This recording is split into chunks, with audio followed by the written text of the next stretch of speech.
À 10h07, retour sur le plateau de Direct Investisseur. On a le plaisir d'accueillir Laurent Albi de Daytrader Live. Bonjour Laurent. Bonjour Fabrice, bonjour Antoine. Bonjour Laurent. Vous allez nous parler de 3 produits ce matin. On va démarrer par les devises avec l'USD CAD ou Tout à encore fait. le Loonie. Oui, alors ce matin je vais vous parler d'une devise, d'une matière première et d'un indice. La devise, c'est donc l'USD CAD, c'est le dollar américain face au dollar canadien. Et vous le voyez à l'écran, on est dans un trading range latéral. Si on zoome un petit peu, alors en fait les chiffres qui sont là, enfin achat, stop et target, c'est pas du tout d'actualité. Il faut zoomer plus, si c'est possible, beaucoup plus, pour voir un petit peu la dynamique. Oui. Voilà, donc vous le voyez, on a eu une accélération baissière sur l'USD CAD et maintenant, si on retourne sur ce niveau des 1,2563 qui est la zone de support qui pourrait potentiellement devenir résistance, il y a une opportunité pour passer vendeur. Donc l'idée de trading sur l'USD CAD, c'est donc une vente sur 1,2563, un stop qui se place au-dessus du petit pivot baissier qui a précédé l'accélération baissière.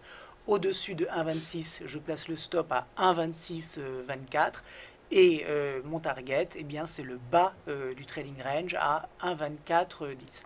Alors, pour le moment, on a un dollar qui se reprend un petit peu. On espère que ça va continuer puisque en fait notre prix d'intervention il est au-dessus, donc il faut qu'on ait encore de l'appréciation du dollar avant que le marché se remette à baisser. Oui, c'est vrai que là on voit sur la dernière bougie horaire que on a un dépassement de la petite résistance Tout qui à est fait. qui était à 25, ce qui peut donner potentiellement un signal d'achat à court terme. Voilà, Mm. alors en fait, vous avez raison de le souligner, on peut traiter cet USDK de deux façons différentes. Mm. On peut dans un premier temps payer sur les niveaux actuels avec un objectif sur le support qui devient résistance. Et puis après, on peut effectivement repasser vendeur pour viser cette fois-ci le bas du range. Je préfère la dynamique baissière sur l'USD CAD parce que on a peut-être on a déjà depuis quelques jours un CAD qui se reprend. On a un dollar américain qui patine un petit peu. Donc, je préfère jouer la dynamique intraday haussière sur le CAD. Voilà. Très bien. Stratégie donc sur le CAD, aussi appelé le Loonie. Pourquoi le Loonie, Laurent? Eh bien, c'est le nom d'un petit oiseau des forêts du Canada. Le UR, oui, qui Ouais. orne la pièce, hein, le dollar canadien. Ok, on passe à une autre matière première agricole, le sucre. Pas n'importe quel sucre. Le sucre 11. 11, Alors sugar. effectivement, il y a deux sucres, deux contrats, le sucre roux et le sucre blanc, le 11 et le 5. Le blanc, le 5 s'échange à Londres, le 11, le roux s'échange aux États-Unis. Et vous le voyez, on a une petite reprise technique sur le sucre qui, par ailleurs, a beaucoup baissé et qui, maintenant, depuis 2 semaines, est en train de se reprendre. Alors, on a un premier niveau de résistance à 12,98 $, autrement dit 13 dollars, qui a gêné, qui a fait obstruction, qui a gêné la dynamique haussière pendant 4 jours. Et puis hier, le sous-jacent a réussi à s'en affranchir avec une progression sur la journée de 1,38%.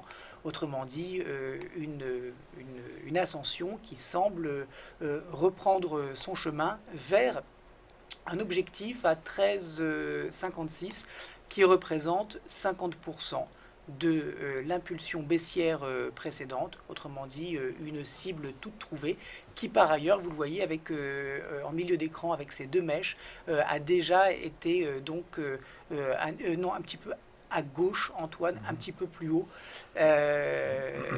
on a cette résistance donc, qui a été actée. Voilà, exactement.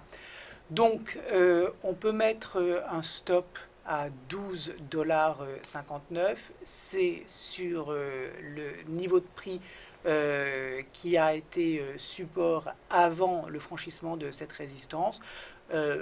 Comme on a un objectif qui est relativement proche, il faut faire attention au ratio rendement-risque. Et par conséquent, je rentrerai sur ce marché non pas à 12,98 comme c'est indiqué, mais à 12,93 pour avoir un ratio rendement-risque de 2. Donc on rentre à 12,93, on met le stop à 12,59 et on vise 13,66. Très bien pour la hausse donc du Sugar 11, c'est le sucre roux. On termine par le SP 500. Ça fait un petit moment qu'on n'en a pas parlé. Voilà, alors sur le S&P 500, on a un marché qui est en consolidation.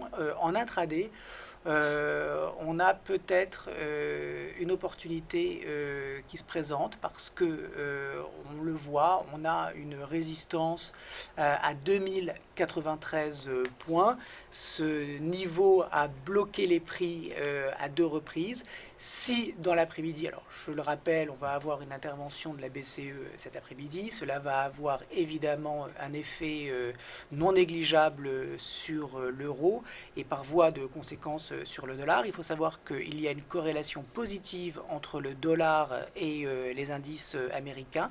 Autrement dit, les deux en général progressent dans la même direction. Autrement dit, si on avait un dépassement de cette résistance à 2093, on pourrait viser les 2107, ce qui est sur le contrat du mois de juin, le précédent sommet.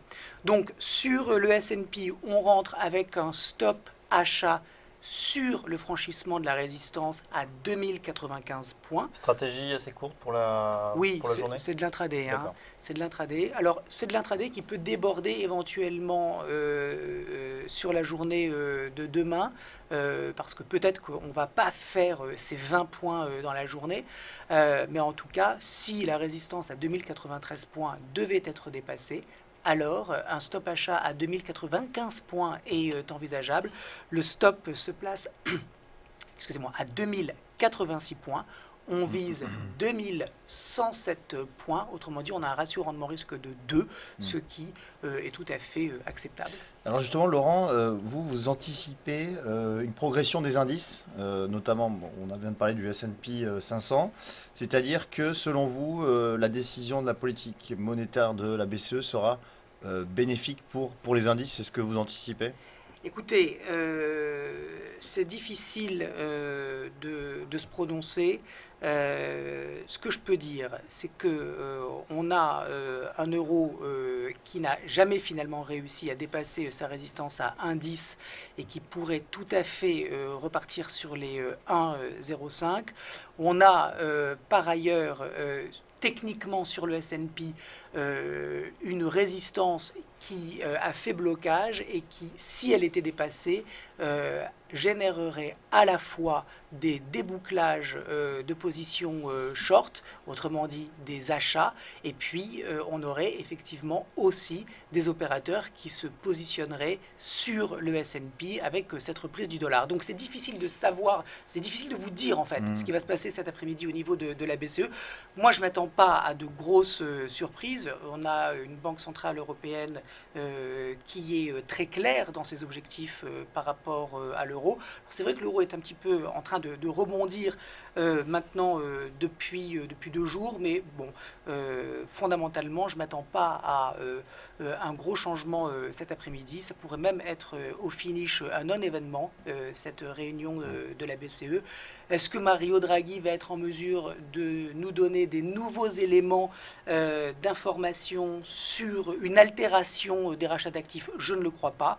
Donc je pense que les choses vont gentiment continuer leur chemin. On est sur des indices européens qui par ailleurs sont assez forts. Donc on a vu que le CAC ce matin et les indices en général ce matin sont plutôt forts. Donc on a une corrélation négative entre les indices européens et l'euro.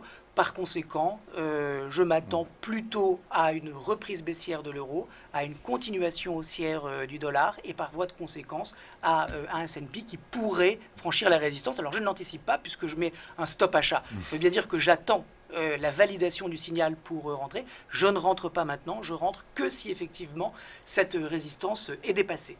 Stratégie donc intraday sur le S&P, un achat stop 2095 pour viser les 2107 avec un stop à 2086. Merci Laurent, en tout cas c'était très clair. Je rappelle que vous êtes responsable du Day Trader Live chez Day by Day et qu'on vous retrouve sur cette antenne 2 fois par semaine. Merci. Tout de suite, on va accueillir un nouvel intervenant, c'est Alexandre Baradez du courtier IG. A tout de suite.